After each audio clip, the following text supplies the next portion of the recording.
morning. It is now Sunday morning, 3rd of April. We are playing SWQ Thunder in the NPL Juniors. Under 13s, under 14s, 15s, 18s, under 16s. Unfortunately, SWQ Thunder had to withdraw, postpone because of COVID. So, such as the world we're in at the minute, these things happen, so we just have to live with it. So, 4 games today. Our senior men are away, and 23s, it's Western Pride. No junior SAP games, no academy games, and the women played just today against Broadbeach. I'm still waiting for a bit of an update from that, although I believe Broadbeach did win. Good luck to Broadbeach in the next round.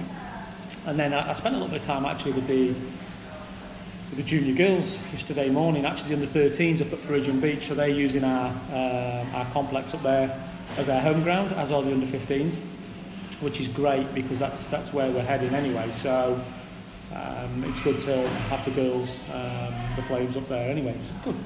So I thought it's probably time, even though I haven't got much time this morning because it's going to be chaos with setting up, etc., that I gave a bit of an update on the video I put out earlier on in the week.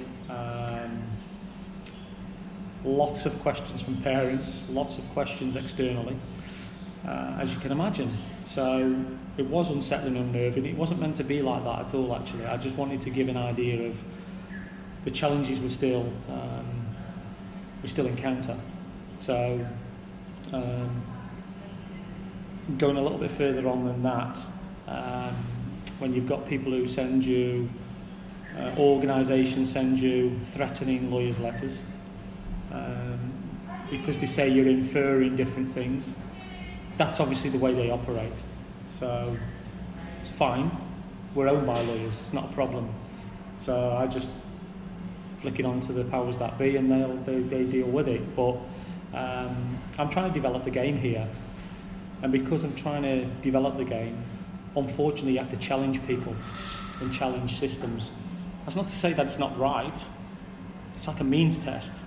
So it's up to them to go, no, we've means tested this. And there's a couple of frailties in the current system anyway.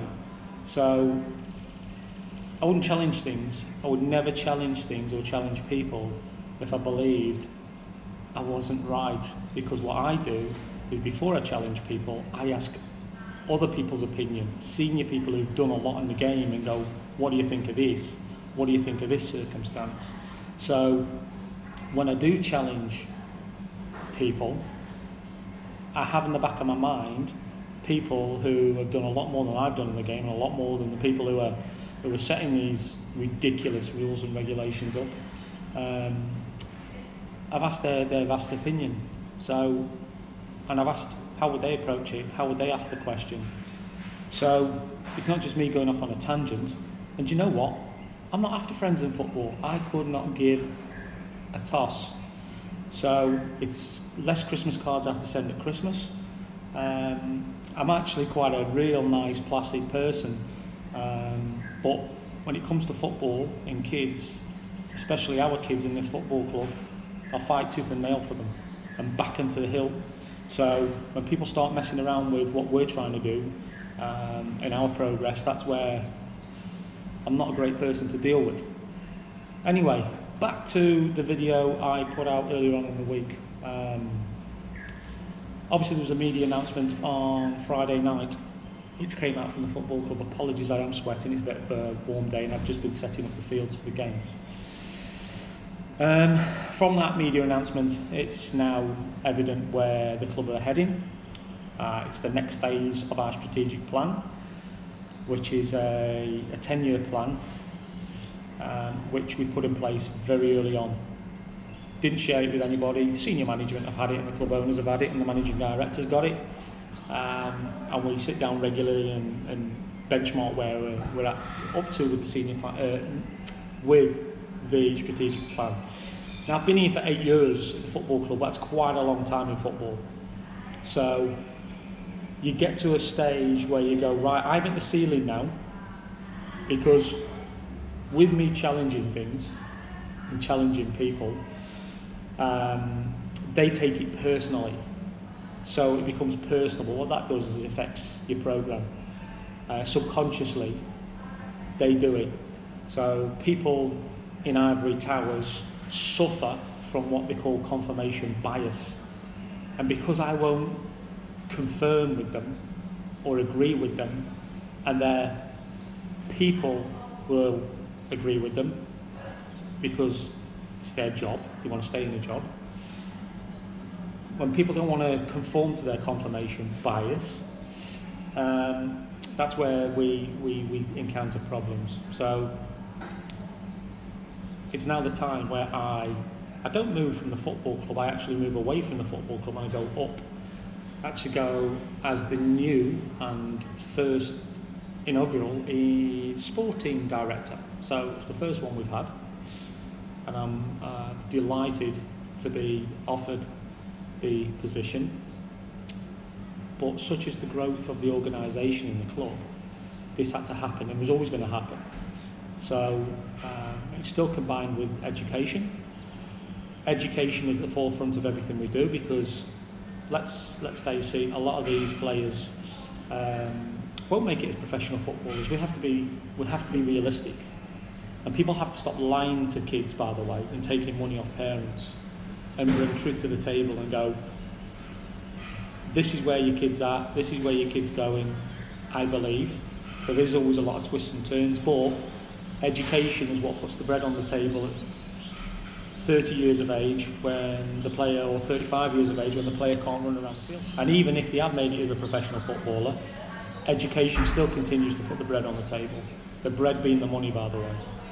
So everything we do is in a holistic approach, including the player welfare, the athlete management, sports science support, the whole bells and whistles. And what we're going to do is manage these players in such a way as we are going to start to redirect them. I said this in a previous video. We're going to help them to map out their pathway, where they're going, where we believe they need to go, what opportunities their personal circumstances allows them to pursue, and then open the doors wherever they want to be. And it's about the player, the parent, asking what they want from this. So part of this is actually player management as well. So that's where we're heading into, and that's why we're looking at the networks that we've set up overseas, Europe, Asia, Middle East, with massive organisations that are very keen to start this process. And I'll again reiterate, we're not looking to take players away from Australian football. The whole reason me joining this football club and coming to this country was to have an impact in this country.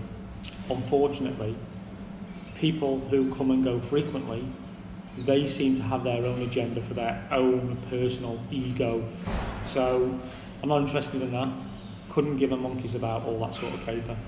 So whether they like me or don't like me, I'm not going to lose any sleep over it. Couldn't care less. My job is to develop players, not just at this football club, but identify players at other football clubs as well. So there's a bit more to come, and I will elaborate further in the week. We are heading up to Far North Queensland in the Far North Queensland Cup, so we'll look forward to seeing the people up there. We've got some meetings up there. We're not going up as Sunshine Coast FC, so before anybody passes this video on to the Ivory Tower Brigade and goes, they're taking teams they've not had permission, part of the football club. No, it's not. It's the school, it's the sporting academy. Yes, all the players are at the school. So, right, I'll leave it there because I've got to continue. I've got to help the people here to get things ready for the games, which are kicking off at 10 o'clock. Again, thanks very much for the people and the positive comments of the people who sort of watch the videos. I did say from day one, I'll be honest, I'll be open. People don't like that, but I think it's important to be honest, and raw material is the best thing to share because they see how the operation goes and what we have to do. And I said, I've not been forced into doing anything I don't want to do at this football club. In fact, I looked at the job description because obviously the technical director is going to be a new person, and I looked at the job description the other day. It's actually nowhere near what I actually currently do. That's off my own back. The club have never asked me to do anything above and beyond what the job description entails. So when people ask me why I do this and why I do that, I do it because it's right to do so for the organisation and the players, the kids, and to drive the programme forwards, which is why we've arrived at this juncture to move on into the sporting club model. And the sporting club model is going to be the driving force behind the whole operation, which is going to assist with the National Second Division, other league operations that we're looking at, and making sure we have a stable operation which provides employment opportunities and stability and longevity in every sport under the sporting club banner. So it's an exciting time. It's a very, very daunting challenge because there's a lot of work to do with infrastructure, which is great. It's something totally different for me, but I'm still going to have a massive impact in the delivery of the football programme on the full-time academy. I won't be as prominent at games and at training with the football club. That'll be the new technical director. So, but I will, obviously I'll still come to games. I want to watch the kids, I want to watch the players. You know, a lot of these kids and players have been with us since they were 9, 8. So I want to see that come to fruition. So I'll leave this here. It's 12 minutes in. Enjoy the rest of your day. Enjoy Easter, which I'll probably wish everybody a happy Easter again. But I'll pick up again in the middle of the week. Angle. Right turn. Right turn. Okay, that's goal ball. Yeah.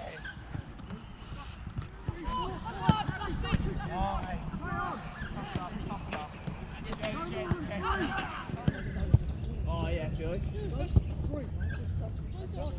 Oh yeah, let's just stand here.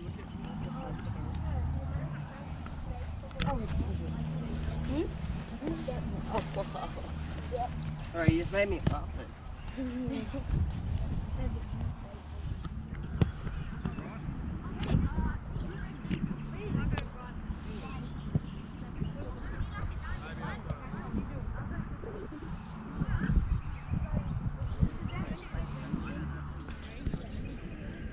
Boys, are we ready? Your aim is to get it from one side of the field to the other, guys. Looks like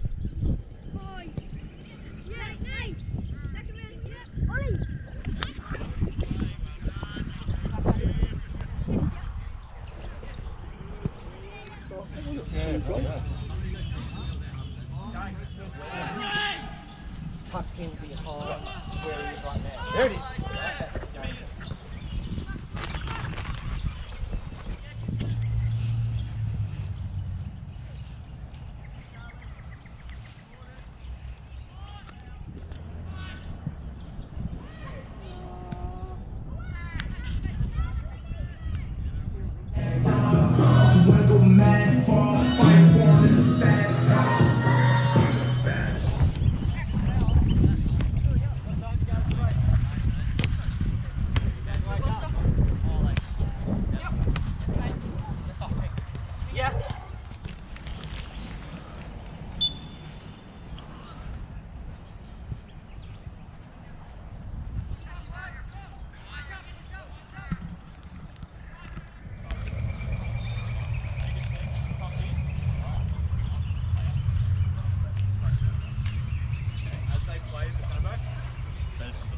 as they play it, alright? The 9's going to start the step, alright? And I want my winger to start putting pressure in this spine as well. So the ball comes to here, he can step, alright? We're putting pressure on, we're trying to force him in here.